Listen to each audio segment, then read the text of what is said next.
Test, test. Bien. Mais t'entends là? Ça, c'est bien? Ok.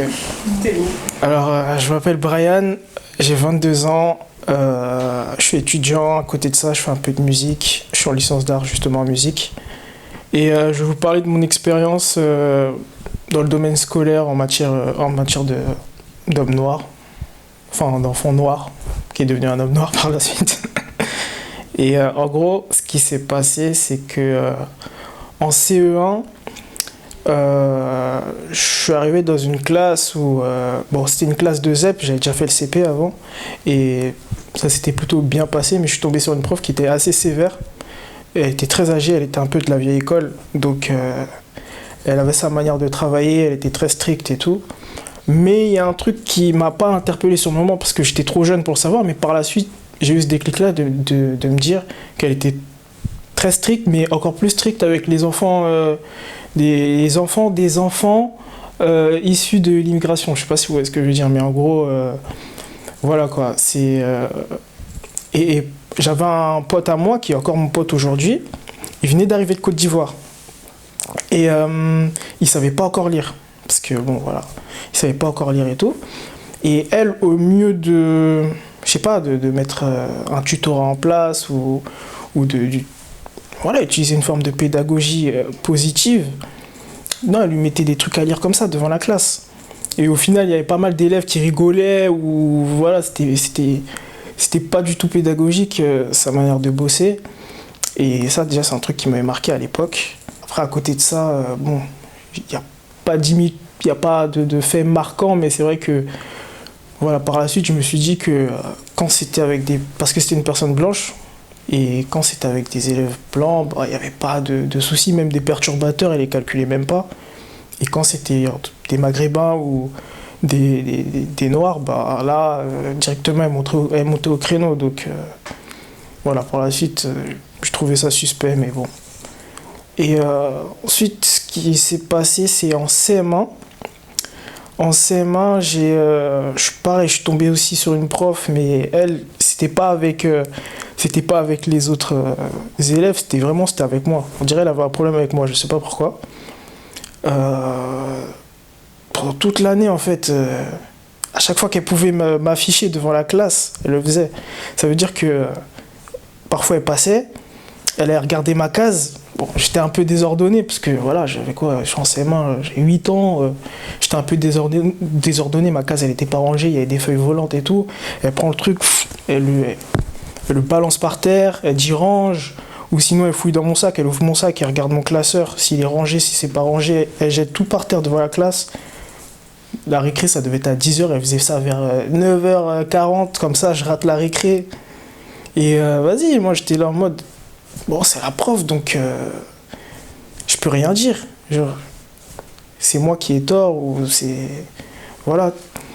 Et un jour, je me rappellerai toute ma vie. Ce qui s'est passé, c'est que on faisait un exercice, et ce jour-là, c'était vraiment en mode dictature. Elle était à son bureau, et les élèves, ils défilaient, en fait, ils faisaient la queue, et elle corrigeait. Et ce qui s'est passé, c'est que moi, je suis passé une première fois. C'était un exercice de maths. Franchement, j'étais horrible en maths. Et ce qui s'est passé, c'est que j'ai fait une première erreur. Je lui ai montré. Elle m'a dit c'est faux. Elle m'a pas dit où j'ai eu faux. Elle m'a juste dit c'est faux. Retourne à ta place. Va corriger ça. Donc moi je suis retourné à ma place. Encore une fois, j'avais des lacunes, tout ça. Donc j'ai pas tilté où elle était l'erreur. Donc je me suis représenté à son bureau et j'avais fait une deuxième erreur.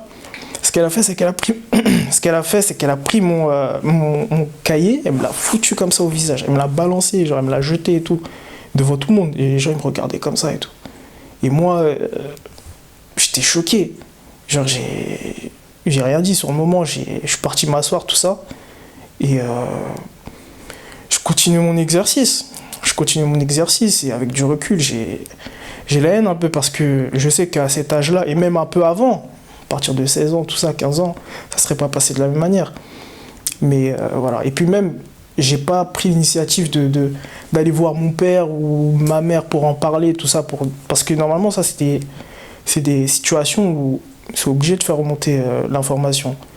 Et je sais pas pourquoi je l'ai pas fait. Je l'ai pas fait parce que Je sais pas.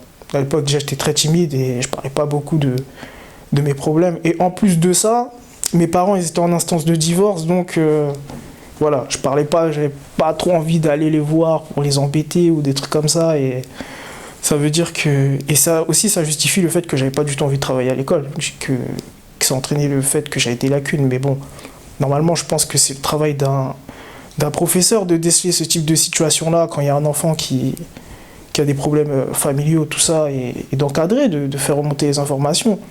Pas d'humilier, je sais pas, tu vois, parce que moi, personnellement, j'ai un mental, mais je pense que sur des personnes qui auraient été plus faibles, ça aurait pu vraiment avoir un effet dévastateur.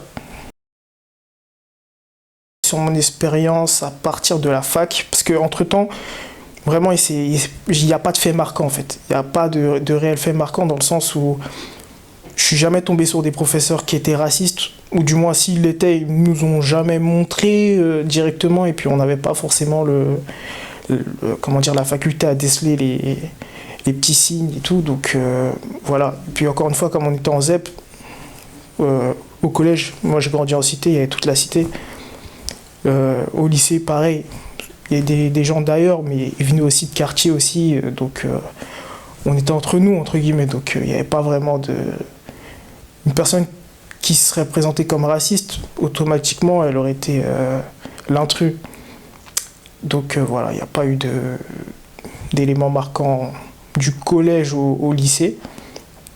Moi, c'est à partir de la fac, en fait, que j'ai commencé à avoir un déclic. C'est parce que, avant ça, vu que j'ai grandi en cité, il y a une certaine mentalité qui y règne, en fait. Et ça en découle aussi sur le milieu scolaire, vu qu'on est constamment entre nous. Ça veut dire que, par exemple, premier jour d'école, tu viens, tu dois faire des têtes énervées, ou tu vois. Surtout quand tu arrives dans une classe où tu connais personne, tu dois pas venir en étant trop ouvert, parce que ça peut être vu comme un manque comme une forme de faiblesse, et derrière on sait pas sur quoi ça peut découler, tu vois. Et donc moi, quand je suis arrivé à la fac, j'ai fait la même chose en fait. J'ai fait la même chose, d'ailleurs je suis arrivé là-bas, j'avais été énervé et tout. Les gens ils me regardaient bizarrement au début. Mais après tout d'un coup, il y a une fille qui est venue me voir et elle m'a dit oui, ouais, comment tu vas, ça va et tout, comment tu t'appelles, tout ça. Et jusqu'à maintenant, c'est devenu une bonne pote à moi et tout. Et déjà ça en découle un peu des mentalités qui peuvent régner et entre justement personnes de la même communauté, surtout quand on vient du même milieu social en fait. Et juste pour information, je suis parti à Boulogne-Billancourt, donc à Descartes, donc c'était pas du tout la même mentalité. Les gens étaient très ouverts d'esprit et en fait ils étaient plus curieux de savoir qui j'étais, d'où je venais, que savoir si j'étais si j'étais gentil, si j'étais méchant ou si ça, tu vois. Donc, et ouais, par la suite, j'ai rencontré pas mal de bonnes personnes là-bas. Franchement, c'était une bonne expérience. Et moi-même, ça m'a ouvert l'esprit sur la mentalité. C'est-à-dire qu'aujourd'hui, je prends un peu du recul par rapport à tout ça. Et je me dis que depuis mon passage là-bas, je suis plus vraiment la même personne. C'est-à-dire que j'ai été un peu partout. J'ai toujours cette mentalité-là qui vient du quartier, mais je suis énormément ouvert et je peux discuter et débattre de tout et n'importe quoi avec n'importe qui. Donc voilà. Et par rapport à mon passage à la fac, j'ai une anecdote aussi où, entre guillemets, avec du recul, je me dis que j'ai été victime de discrimination positive, mais encore une fois, vu que c'est positif, c'est plus un truc qui va te faire rire en fait, sur le moment. Et même après. Mais ça peut te faire aussi poser des questions. Dans le sens où j'étais avec une pote qui est venue me voir en sachant que je suis d'origine haïtienne. Elle le savait. Elle vient me voir avec une musique de Koffi Olomidé en me disant est-ce que je peux la traduire. Et moi j'ai rigolé, je lui ai dit non mais je suis haïtien, moi je parle pas lingala, tout ça. J'aime bien mais je peux rien faire pour toi sur ce point-là, tu vois. Et ouais, on en a rigolé et tout. Et par la suite, je me suis quand même dit que ouais, il y a un truc où souvent d'être envoyé comme ça, des stéréotypes, ça peut être relou. Ça peut être relou. Et moi, je suis juste une personne qui prend les choses bien, mais c'est vrai qu'il y a des personnes noires qui peuvent être offensées par ce genre de trucs-là. Pas que noirs, enfin même des asiatiques ou peu importe. D'être envoyé un truc comme ça, voilà.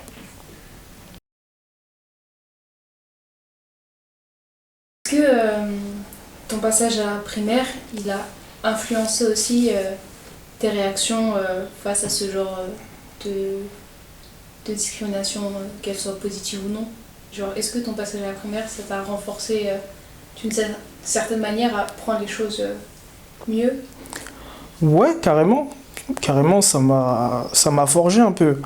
Parce que ça m'a forgé, mais après, ça m'a surpris. Parce que j'ai commencé en CP, c'est vrai que le professeur était un peu bizarre aussi, mais je sais pas, il accusait les gens pour rien.